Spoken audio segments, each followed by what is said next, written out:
चला, आज थोड्याशा वेगळ्या पद्धतीची बिर्याणी बनवूयात. तुम्ही व्हेजमध्ये, नॉन-व्हेजमध्ये वेगवेगळ्या प्रकारच्या बिर्याण्या खाल्ल्या असतील, पण त्याच्यामध्ये सुद्धा लिमिटेशन्स असतात. आज मी तुमच्यासोबत ना, छोले बिर्याणीची रेसिपी शेअर करते. माझ्या सांगण्यावरून एकदा तरी ही छोले बिर्याणी तुम्ही नक्की ट्राय करायला हवी. 100 नाही तर 1000% मी तुम्हाला सांगते, की तुम्हाला ही बिर्याणी नक्कीच आवडेल. आणि तुमच्या लिस्टमध्ये व्हेज बिर्याणीमधला आणखीन एक प्रकार सहज ॲड होऊन जाईल. जेव्हा ही बिर्याणी पहिल्यांदा मी घरातल्यांना खाऊ घातली होती ना, म्हणाले होते की लईच भारी लागतीये. अधून-मधून ही छोले बिर्याणी बनवत जा. बनवायला तशी फार अवघड नाहीये, कारण कुठलेही मॅरिनेशन यासाठी लागत नाही. अगदी झटपट तयार होते. छोले आदल्या रात्री भिजवून ठेवले, की दुसऱ्या दिवशी अगदी अर्ध्या तासाच्या आत ही बिर्याणी तयार सुद्धा होते. चवीला जबरदस्त लागणारी, झटकन तयार होणारी आणि तितक्याच पटकन संपणारी ही छोले बिर्याणी घरीच कशी बनवायची हे आज आपण पाहूयात. चला तर मग वाट कसली पाहायची? पटकन बिर्याणी बनवायला घेऊयात. छोलेची तयारी मी थोडीशी आधीच करून ठेवली होती. तर रात्रभर छोले भिजवून घेतले. या कपाच्या अंदाजानुसार बरोबर 1 कप आणि वजनी अंदाजानुसार 200 ग्रॅम छोले इथे आहेत. तर छोले कमीत कमी 10 ते 12 तासांसाठी भिजवून घ्यायचे. छोले चांगले भिजले गेले, की आपल्याला 3 कुकरच्या शिट्ट्या करून घ्यायच्या आहेत. पाणी घालून थोडंसं मीठ सुद्धा यामध्ये घालायचं किंवा जर शिट्ट्या खूप पटकन होत असेल, तर 4थी शिट्टी तुम्ही करू शकता. छोलेची तयारी झाली. आता याच कपाच्या अंदाजानुसार 1.5 कप भरून मी बिर्याणीचा कोणताही तांदूळ इथे तुम्ही घेऊ शकता. अर्ध्या तासापूर्वी हा स्वच्छ पाण्याने 3 ते 4 पाण्याने मी धुवून घेतला. यानंतर हा भिजवण्यासाठी ठेवलेला आहे. तर इथे मी अख्खा बासमती घेतलाय. आता सगळ्यात आधी आपण भाताची तयारी करून घेऊ. तर इथे मी भरपूर पाणी गरम करण्यासाठी ठेवलेलं आहे. जवळ-जवळ 3 ते 3.5 लिटर हे पाणी असेल. यामध्ये अंदाजापेक्षा जास्त मीठ घालायचं आणि खडे मसाले जे तुमच्याकडे अवेलेबल असतील ते सगळे खडे मसाले यामध्ये घालायचे. तर इथे 1 चक्री फूल, 2 इलायची, 1 मोठी इलायची यासोबतच दालचिनीचे 2 छोटे तुकडे, 4 ते 5 लवंगा, 4 ते 5 काळी मिरी घातलेली आहे. इथं शहाजिरं मी घालायचं विसरले, पण मी नंतर घातलेलं आहे. याचबरोबर जावित्री खूप छान स्वाद येते, यामुळे जावित्री सुद्धा घातलेली आहे. आणि 4 ते 5 हिरव्या मिरच्या मध्ये थोडीशी चीर पाडून घ्या. थोडीशी कोथिंबीर, थोडीशी पुदिन्याची पानं घालायची आणि अर्धा लिंबाचा रस यामध्ये पिळायचा. रस पिळून झाला की यामध्येच लिंबू घालायचं. लिंबाच्या रसामुळे भात असा वेगवेगळा होतो, मस्त मोकळा होतो आणि सोबतच पांढरा शुभ्र सुद्धा होतो. यामुळे लिंबू आवर्जून वापरायचा. आता एक लक्षात घ्या, की या पाण्याला चांगली उकळी आली, की मगच तांदूळ पाण्यामधून उपसून घ्यायचे आणि हे तांदूळ आपल्याला शिजवण्यासाठी यामध्ये घालायचे आहेत. संपूर्ण तांदूळ मी यामध्ये घातलेले आहेत. मिक्स करून घेऊ. गॅसची फ्लेम मीडियम ठेवायची आणि मीडियम फ्लेमवरती हा तांदूळ आपल्याला 70 ते 80% नाही तर 90% शिजवून घ्यायचा. आता का 90% शिजवून घ्यायचा हे मी पुढे जाऊन तुम्हाला सांगेन. तर बघा अगदी एक 10-1 मिनिटांमध्येच तांदूळ चांगला शिजलेला आहे. कारण आपण तांदूळ भिजवून सुद्धा घेतलं होतं आणि पाणी सुद्धा चांगलं उकळलेलं होतं. यामुळे फार वेळ लागत नाही. आता तांदूळ चांगले शिजले, भात तयार झाला, की लगेचच हा पाण्यामधून निथळून घ्यायचा. म्हणजे मग खूप ओव्हर कुक तो होणार नाही. पाण्यामधून निथळून एखाद्या चाळणीमध्ये काढून घ्या किंवा पुरणाची जी चाळण असते ना, ती तर बेस्ट ठरते. त्यामधून पाणी संपूर्ण निथळलं जातं. बिर्याणीसाठी लागणारा भात इथे शिजवून झालेला आहे, साईडला करून ठेवला. आता आपण मेन बिर्याणीची तयारी करूयात. तर यासाठी भांड्यामध्ये भरपूर तेल घ्यायचं. साधारण 3 ते 4 टेबलस्पून तेल घेतलं. यामध्ये 3 मीडियम साइजचे कांदे असे उभे पातळ चिरून घेतलेले आहेत. आता हे आपल्याला चांगले हलकेसे गुलाबी रंग येईपर्यंत परतून घ्यायचं. बरं हे जे भांडं घेतलेलं आहे ना मी, ते इंडस व्हॅलीकडून घेतलेलं आहे. ट्राय प्लास स्टेनलेस स्टीलचं हे भांडं आहे आणि यासोबतच तुम्हाला ग्लास लीड सुद्धा मिळून जाईल. तर इथे तुम्ही बघू शकता मी 2 लिटरची हंडी मागवली, पण हवं असेल तर तुम्हाला यातली मोठी सुद्धा हंडी मिळून जाईल. इंडस व्हॅलीची सगळीच भांडी ना प्रीमियम क्वालिटीची आहे. त्यात ही हंडी तर भरपूर छान आहे. मला ही खूप आवडली. याचं ग्रिपिंग किंवा याचे जे वेट आहे ते सुद्धा भरपूर आहे.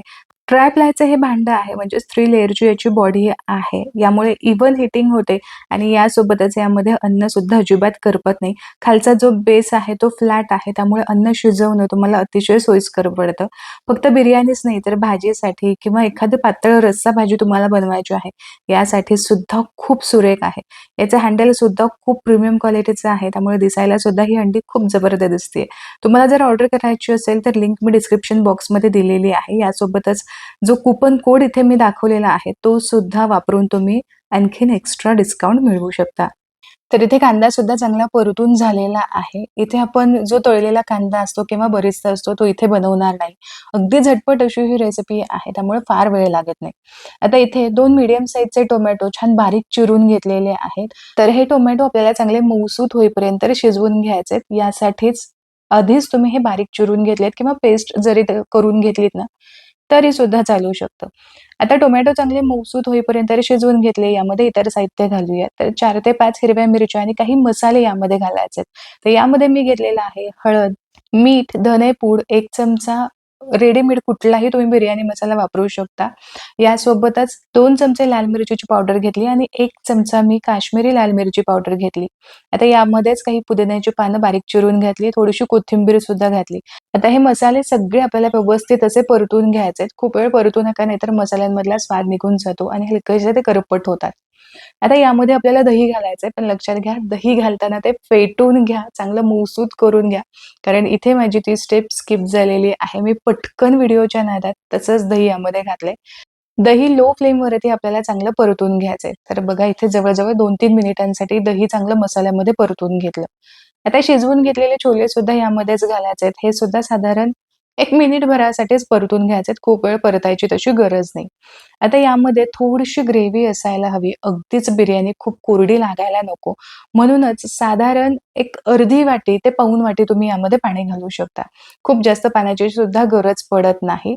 तर हे बघा साधारण एक अर्धी ते पाऊण वाटी भरून मी इथे पाणी घातलं असेल. फार पाणी घालू नका.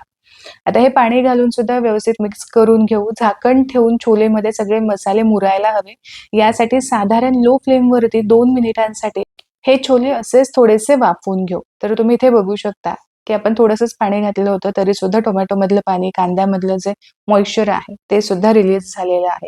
आता तयार झालेला हा छोले मसाला यापैकी निम्म्यापेक्षा थोडासा जास्तच छोले मसाला आपल्याला काढून घ्यायचा आहे आणि उरलेला जो मसाला आहे किंवा छोले आहेत, ते तळाला छान व्यवस्थित पसरून लावायचे. तर इथे बघा, असं निम्म्यापेक्षा थोडासा जास्त मी इथे मसाला काढून घेतला असेल. आता यावरती आपल्याला लेयर्स लावायचे आहेत. यासाठी आपण जे तांदूळ शिजवून घेतले होते, जो भात तयार करून घेतला होता, यापैकी अर्धा भात मी यावरती लावून घेतला आणि पुन्हा छोले मसाला यावरती घालून घ्यायचा आहे. इथे तुम्ही बघू शकता आणखीन एक छोलेची लेयर यावरती घातली आणि उरलेला जो संपूर्ण भात आहे, तो आता यावरती छान पसरून लावायचा आहे. आता उरलेला जो छोले मसाला आहे, तो सुद्धा यावरती घालून घेते. आता बऱ्याचदा आपण काय करतो, की भात उकडून घेतल्यानंतर भातामधले खडे मसाले काढून टाकतो. पण मग मी काय करते, जे खडे मसाले काढून घेतलेले आहेत ना, ते परत पुन्हा यावरती घालायचे आणि अलगद ते पुन्हा काढता येतात खरं. पण जेव्हा तुम्ही बिर्याणीवरचं हे झाकण काढताना भरपूर छान सुवासिक असा वास येतो. तो या खडे मसाल्यांमुळेच येतो. आता यावरती थोडंसं मी तूप सुद्धा घातलेलं आहे. थोडीशी कोथिंबीर आणि पुदिन्याची पानं सुद्धा वरून घातली. आता याला दम द्यायचा आहे. तर यासाठी लो फ्लेमवरती फक्त 15 मिनिटांसाठी या बिर्याणीला दम द्यायचा. कारण आपण सगळं काही आधीच शिजवून घेतलेलं आहे. त्यामुळे 15 मिनिटांपेक्षा जास्तीत जास्त 17 मिनिट तुम्ही करू शकता. यानंतर मी हे असंच 15 मिनिटांसाठी झाकून ठेवलं होतं. 15 मिनिटानंतर तुम्ही ही बिर्याणी इथे बघू शकता. छान फ्लेवरफुल असा याचा सुवास येतो. यासोबतच ही बिर्याणी छान मोकळी सळसळीत सुद्धा होते. अगदी पाहताच लगेच खावीशी वाटते. तिथे भाताचे शीत सुद्धा तुम्ही बघू शकता. काही असे डार्क झालेले आहेत, तर काही पांढरे शुभ्र आहेत. तर अशी बिर्याणी तुम्ही घरी जरूर ट्राय करायला हवी. यासोबतच मी दह्यातले थोडेसे कांद्याचे रिंग सुद्धा करून घेतलेले आहेत. हवं असेल तर तुम्ही रायता सुद्धा बनवू शकता.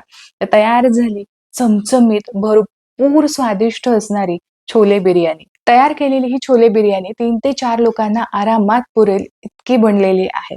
तर तुम्ही इथे बघू शकता मस्त बिर्याणी दिसतीये. आशा करते की आजची ही बिर्याणीची वेगळी रेसिपी तुम्हाला आवडली असेल आणि तुम्ही जरूर ट्राय करून पहा. व्हिडिओ जर तुम्हाला आवडला, आजची ही रेसिपी जर तुम्हाला आवडली, तर व्हिडिओला लाईक जरूर करा. तुमच्या मित्र आणि परिवारामध्ये ही रेसिपी जरूर शेअर करा. पुन्हा भेटूया अशाच एका मस्त रेसिपी सोबत. तोपर्यंत स्वस्त राहा आणि मस्त-मस्त खात राहा.